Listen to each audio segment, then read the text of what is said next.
Baik, Assalamualaikum warahmatullahi wabarakatuh. Waalaikumsalam Waalaikumsalam warahmatullahi warahmatullahi wabarakatuh. wabarakatuh. Baik, sebelum memulai mata kuliah Ekonomi Makro 2 pada pertemuan ketujuh ini, marilah kita bersama-sama membaca Al-Basmalah. Bismillahirrahmanirrahim. Semoga kegiatan perkuliahan kita pada pagi hari ini membawa amal jariah untuk kehidupan ke depan yang lebih bermanfaat. Amin, insyaallah. Baiklah, saya akan membahas sedikit materi mengenai permintaan agregat.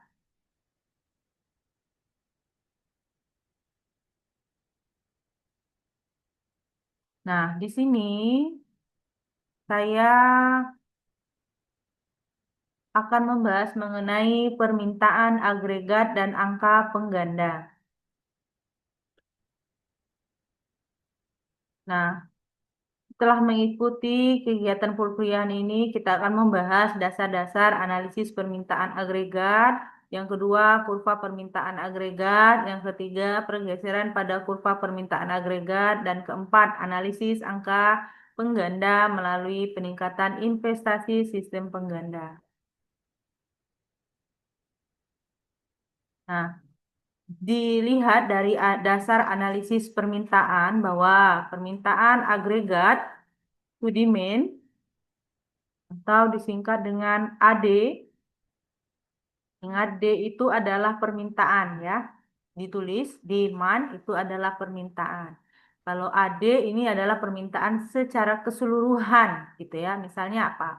Beras, minyak sayur, secara nasionalnya berapa? AD-nya berapa? Nanti kita lihat dalam kurva. AD ini adalah tingkat pengeluaran yang akan dilakukan dalam ekonomi pada berbagai tingkat harga.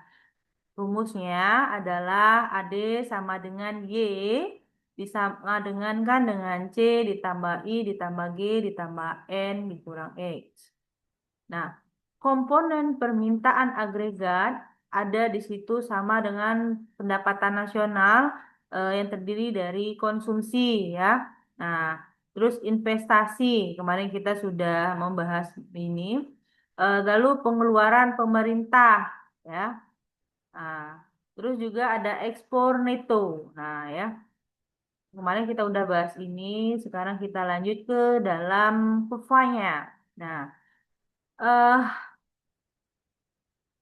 kurva permintaan agregat atau AD tadi adalah suatu fungsi atau kurva yang menggambarkan hubungan antara tingkat harga dengan jumlah pengeluaran agregat yang akan dilakukan dalam perekonomian. Di sini kita lihat ya, bahwa harga mempengaruhi terhadap jumlah output terhadap kurva agregat demand. Dari permintaan Q1 ke Q2 bertambah apabila harga menurun. Nah, itu dicatat teman-teman. Kurva agregat, permintaan agregat atau kurva AD. Jika jumlah output bertambah, maka harga menurun. Ya. Bentuk kurva permintaan agregat adalah miring dari kiri ke atas, dari kiri ke kanan bawah. Nih ya, titik ini ya, dari A ke B menurun. Nah, menjelaskan hubungan antara tingkat harga dan jumlah output. Dan kurva ini memiliki kemiringan negatif, artinya berbanding terbalik. Bisa dipahami bahwa ketika kuantiti atau jumlah bertambah, pada saat itu harga menurun. Misalnya apa? Misalnya kebutuhan akan apa ya contohnya? Kita itu membutuhkan minyak sayur, ya. Nah, ketika permintaan jumlah minyak sayur itu bertambah karena adanya penurunan harga dari titik A ke titik B ini. Ya, dari sini misalnya P1-nya di sini. P2-nya dia itu harga menurun, ya. Maka Q-nya bertambah. Q ini adalah jumlah barang. P ini adalah price yang artinya harga. Itu dicatat tuh nanti Ibu tanya. Lah, lalu hubungan antara tingkat harga dan konsumsi dan tingkat harga dan investasi. Nah, apakah hubungan harga? Jadi harga ini penting ya teman-teman ya. Kemarin itu kita melihat bagaimana harga pembangunan PT WOS, kereta api cepat, harganya yang menentukan siapa? Lalu untuk penentuan harga subsidi itu dilakukan oleh siapa? Nah, jadi untuk permainan harga itu bisa saja dilakukan oleh yang penjual besar. Siapakah maksudnya? Di sini kita akan membahas hubungan tingkat harga dan konsumsi. Ya, kalau kita konsumsi ini kan sepertinya butuh ya, butuh. Memang kalau nggak ada itu kita nggak bisa begitu. Beda dengan hubungan harga dengan investasi. Itu adalah cadangan uang kita. Kemarin misalnya pendapatan kita berapa, 40% untuk kebutuhan atau konsumsi, 20%-nya untuk investasi. Nah, investasi ini beragam, ada saham, ada obligasi, ada emas, ya kan, ada deposito dan lain-lainnya. Nah, yang mempengaruhi perilaku konsumen itu adalah tingkat harga, gitu. Nah, ketika terjadi penurunan tingkat harga, nih harganya turun nih. Nah, gitu ya. Misalnya apa ya? Misalnya di sini minyak sayur deh, minyak sayur turun. Lalu konsumen akan terdorong untuk mengkonsumsi lebih banyak. Wah, sekarang lagi turun. Kita harus beli banyak-banyak karena nanti takutnya bisa naik begitu. Nah, sehingga akhirnya meningkatlah jumlah permintaan agregat. Jadi kebutuhan akan barang tersebut akan banyak. Yang biasanya itu sekota Jambi membutuhkan minyak kita. Misal ya, produknya minyak kita. Sekitar di Dinas Perindak itu tercatatlah untuk produsen aja sekitar 50.000 ton per tahun. Misalnya begitu ya. Nah, ketika harga itu turun, maka 50.000 ton itu bisa berubah dalam waktu sesingkat-singkatnya. Nah, ketika terjadi peningkatan tingkat harga, nilai uang akan mengalami penurunan, sehingga akan menurunkan nilai kekayaan, sehingga akhirnya menyebabkan penurunan jumlah permintaan barang atau jasa. Nah, ya, ini artinya berbanding terbalik, sama seperti kurva agregat demand ini, AD, ya, memiliki kemiringan negatif, ya. Ketika P1 ke P2 artinya harga harga menurun mengakibatkan jumlah permintaan suatu barang bertambah. Ingat itu ya, catat. Nah, hubungan tingkat harga dan investasi ini kaitannya dengan efek suku bunga. Contoh, sekarang ini bunga atas deposito lagi menurun dikarenakan apa namanya kebijakan yang dilakukan oleh moneter. Apa itu kebijakan dari Bank Indonesia?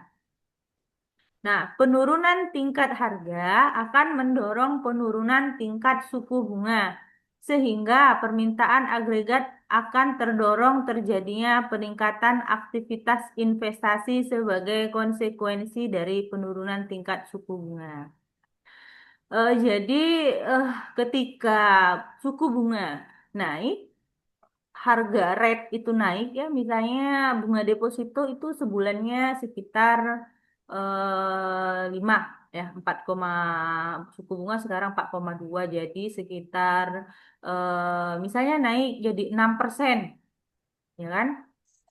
Dulu 6%. Sekarang ini turun menjadi 4,8. Nah, turun itu drastis dan hal ini berpengaruh terhadap perilaku konsumen pada tingkat kelas atas.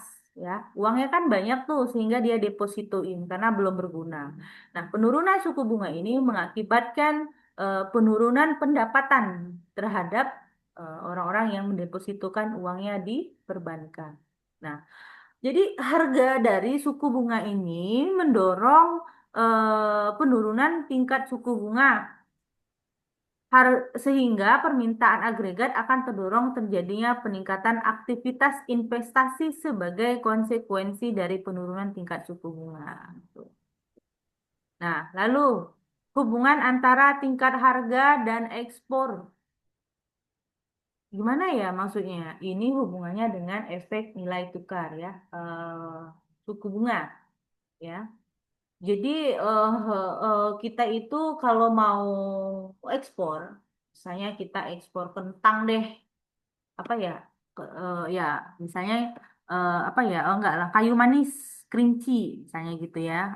Sekarang kita mau ekspor ke New Zealand. Nah, di situ akan ada kena biaya biaya ekspor ya, pajak ekspor. Nah, ketika harga pajak itu berpengaruh menurun, maka apa yang terjadi?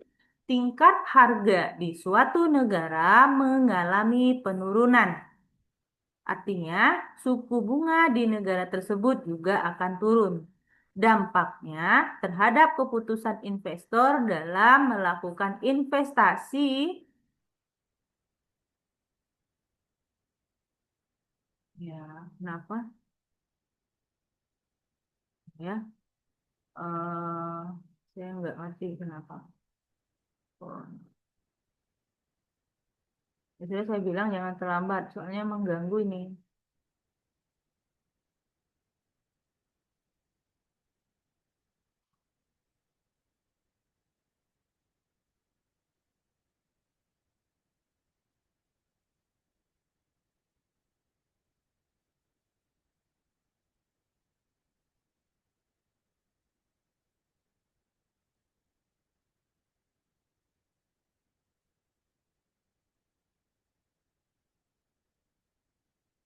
Oke ya, jangan ada yang terlambat lagi. Kita lanjut ke dalam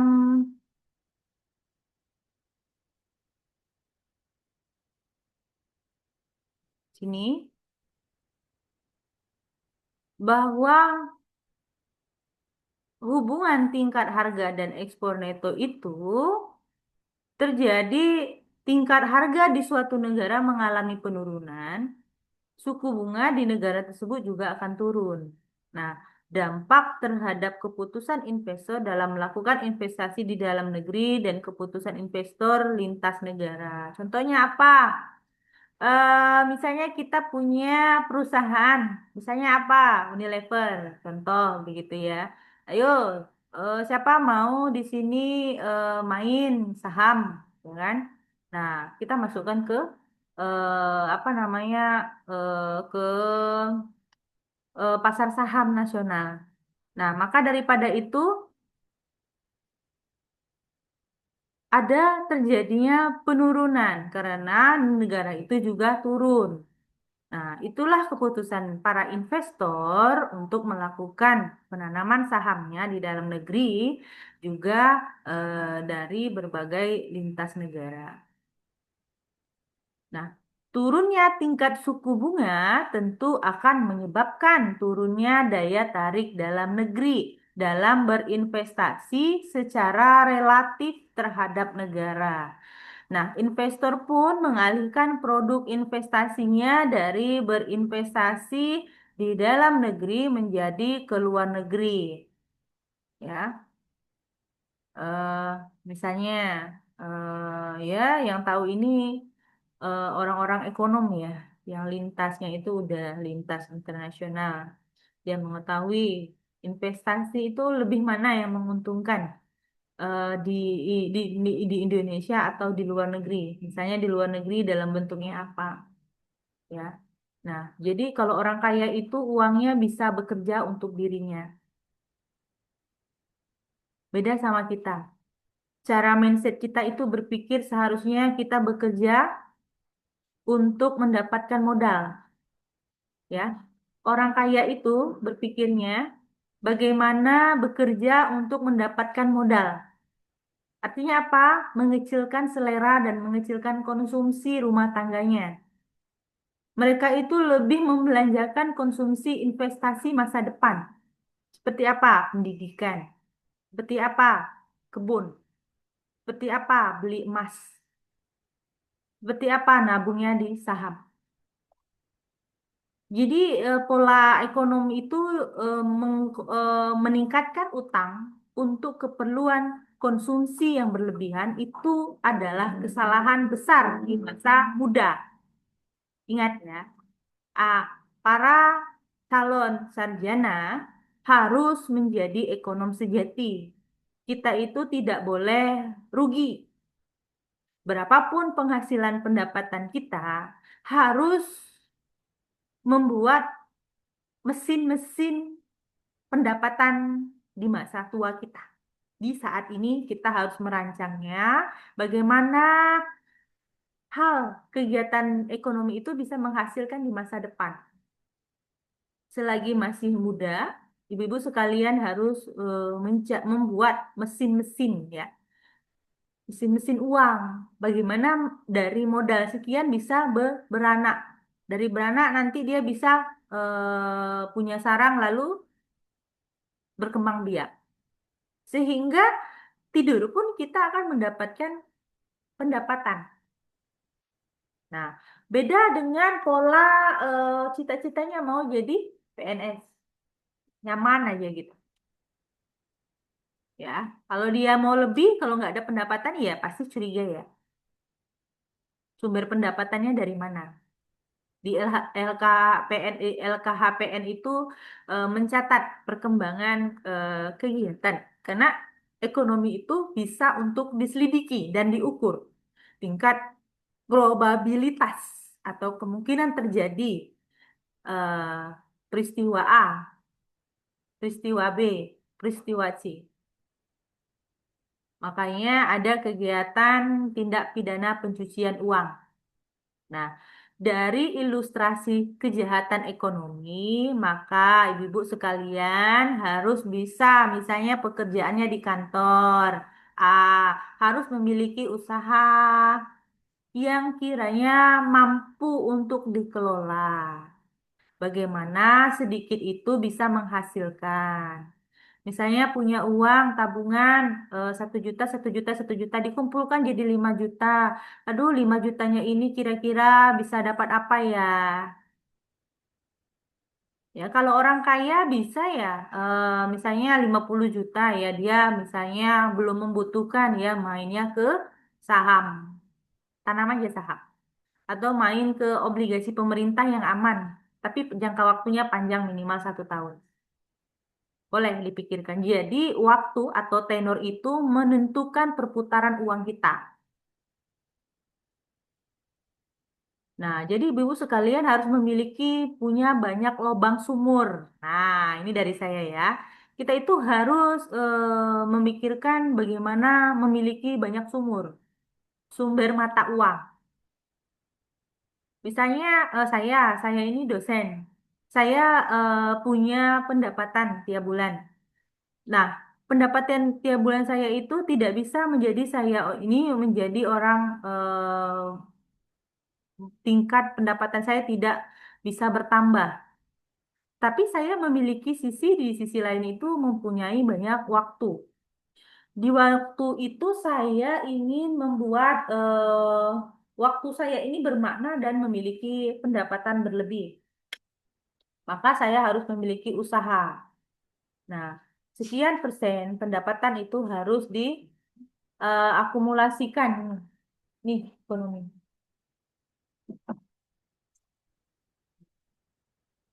Nah, maka daripada itu membuat kita itu harus memikirkan pola investasi masa depan di saat muda. Nah, maka daripada itu teori-teori yang mendukung ini membuka wawasan ibu-ibu sekalian bagaimana menjadi ekonom sejati. Oke. Nah, di sini turunnya tingkat suku bunga tentu akan menyebabkan turunnya daya tarik dalam negeri dalam berinvestasi secara relatif terhadap negara lain.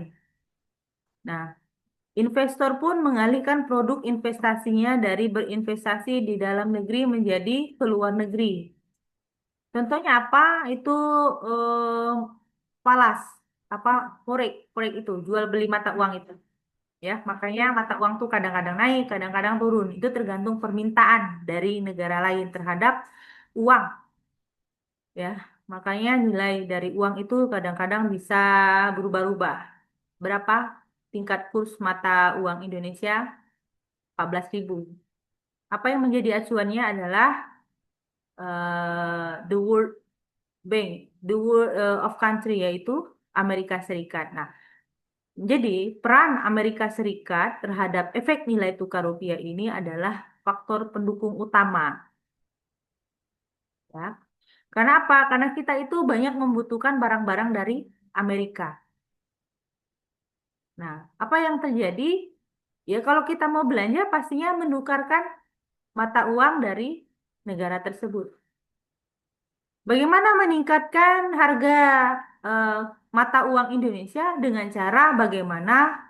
Ya, nanti kalau waktunya habis masuk kembali ya. Sayangnya ini tidak bisa direkam lagi karena tidak jadi satu kesatuan. Oke, saya lanjut ke dalam eh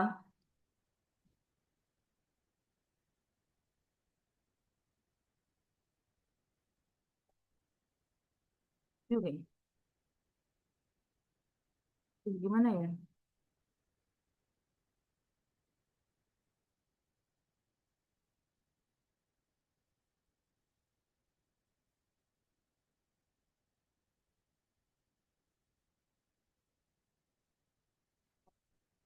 Belum. Oh iya, ini ya. Nah, di sini. Nah, dilihat dari kurvanya bisa bergeser. Kenapa? Karena perubahan harga, jumlah barang atau jasa yang diminta dalam perekonomian akan mengalami perubahan. Jika tingkat harga naik, jumlah barang atau jasa yang diminta akan mengalami penurunan. Ya, jadi harga ini mempengaruhi terhadap permintaan. Dia hubungannya adalah kebalikan, ya. Kurvanya akan apa namanya? eh, Ketika harga menurun, maka permintaannya naik. Ketika permintaannya menurun, harga naik. Begitulah. Jika tingkat harga turun, jumlah atau barang atau jasa yang diminta akan mengalami peningkatan. Ya, artinya berbanding terbalik. Analisis ini mengarahkan kepada terjadinya perubahan jumlah permintaan agregat di sepanjang kurva permintaan agregat. Nah, beberapa faktor yang menyebabkan pergeseran. Ya, kurva yang menyebabkan beberapa pergeseran terhadap kurva permintaan agregat terjadi peningkatan kesadaran masyarakat untuk menabung dan pemberlakuan pajak akan menyebabkan masyarakat merubah jumlah barang atau jasa yang ingin dikonsumsi. Hal ini menyebabkan pergeseran kurva permintaan agregat bergeser ke kiri. Nah, artinya bergeser ke kiri itu artinya adanya pertambahan, ya. Ketika harga itu flat maka apa namanya permintaannya bisa bertambah.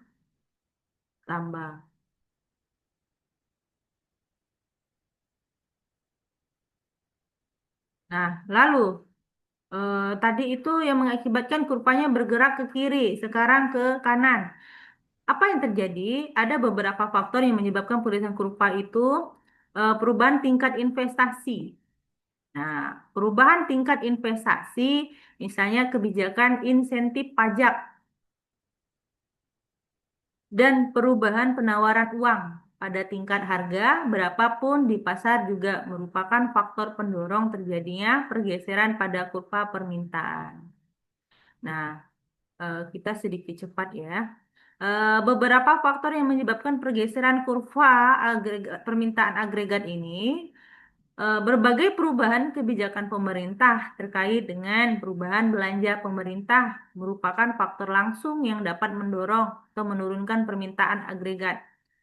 Nah, kebijakan meningkatkan belanja pemerintah itu mendorong pergeseran kurva permintaan agregat ke kanan. Nah, jadi pemerintah itu harus sering belanja, tidak boleh sering menabung. Kalau sering menabung, cadangan devisanya banyak mengakibatkan apa? Kekeringan siklus perekonomian. Itu yang terjadi pada kebijakan perekonomian oleh Menteri Keuangan yang lama, sehingga pasarnya itu tuh mengalami daya beli yang melemah, gitu. Nah, ketika ada subsidi menggerakkan perbankan sehingga itu akan mendorong permintaan atau daya beli masyarakat di pasarnya. Nah, kebijakan pemerintah untuk mengurangi belanja, maka kurva permintaan akan bergeser ke kiri. Jadi kita harus fokus pada bagaimana kesejahteraan buat masyarakat di pasar-pasarnya. Nah, perubahan ekspor neto ini kejadian yang menyebabkan perubahan tingkat ekspor neto pada suatu negara pada tingkat harga berapapun di pasar merupakan faktor lain pendorong terjadinya pergeseran pada kurva permintaan agregat. Nah, di analisis angka penggandaan melalui peningkatan investasi bahwa angka penggandaan merupakan rasio yang menunjukkan perubahan pendapatan nasional sebagai akibat dari salah satu atau seluruh variabel yang mempengaruhi pendapatan nasional. Nah, di sini kita akan melihat apa namanya bahwa eh, peran dari permintaan pemerintah itu di sini ada fungsinya konsumsi dan fungsi tabungan. Nah, jadi pemerintah itu bagaimana jika meningkatkan konsumsi maka kurvanya akan bergerak ke kanan. Jika pemerintah itu menggerakkan fungsinya ke kiri lebih banyak fungsinya untuk tabungan, maka akan mengakibatkan produk nasional brutonya bergerak. Ini ya. Nah, dari sudut ini kita akan melihat sistem angka pengganda. Efek langsung dari peningkatan investasi sebesar ini, titik ini, akan langsung meningkatkan PDB sebesar yang sama yaitu ini. Jadi pertumbuhan ekonomi atau produk domestik bruto itu akan akan mengakibatkan permintaan apa agregat itu bertambah ya. Karena apa? Karena faktornya adalah price di sini. Price dan PDB. Nah, peningkatan PDB karena efek langsung ini ditandai oleh pergeseran kurva permintaan dari AD awal ke ini AD 0 ke AD 1 ya. Permintaannya PDB-nya bertambah. Nah, keberadaan efek pengganda dalam perekonomian telah menyebabkan PDB meningkat 3 kali lipat dari peningkatan investasi yang terjadi. Seperti yang ditandai oleh kurva garis biru ini. Nah, kita bisa lihat ya, pergerakan pertumbuhan ekonomi ini bahwa harga itu mempengaruhi signifikan.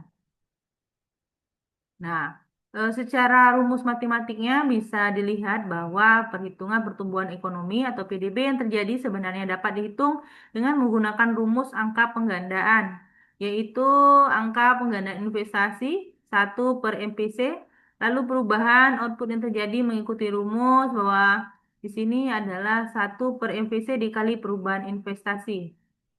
Nah, di sini kita dapat melihat analisis angka penggandaan melalui peningkatan pengeluaran. Ya, pemerintah itu tidak boleh berhemat, pemerintah harus boros.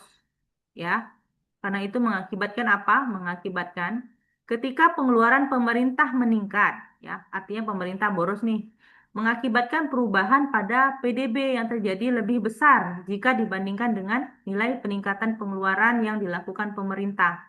Nah, ya, maka pemerintah tuh harus memiliki program bagi-bagi duit ya. Nah, artinya pemerintah boros. Nah, itu mengakibatkan apa? PDB-nya naik atau tingkat kesejahteraan masyarakatnya meningkat. Dalam rumus perhitungan pertumbuhan perekonomian itu dipertaruhkan. Nah, peningkatan PDB ini menandakan terjadinya peningkatan pendapatan penduduk dalam perekonomian. Kenaikan PDB akibat kenaikan pengeluaran terus berlanjut sehingga menciptakan nilai PDB akhir senilai agregat demand bintang. Ya, jadi semakin boros maka pemerintah semakin boros pemerintah maka PDB semakin meningkat. eh karena kita ini masuk ke sesi pertanyaan, silakan kepada Bapak Ibu sekalian bertanya. Saya kasih waktu 5 menit. Kalau tidak ada yang bertanya, maka saya yang akan mempertanyakan. 1 menit lagi ya. Ya, silakan.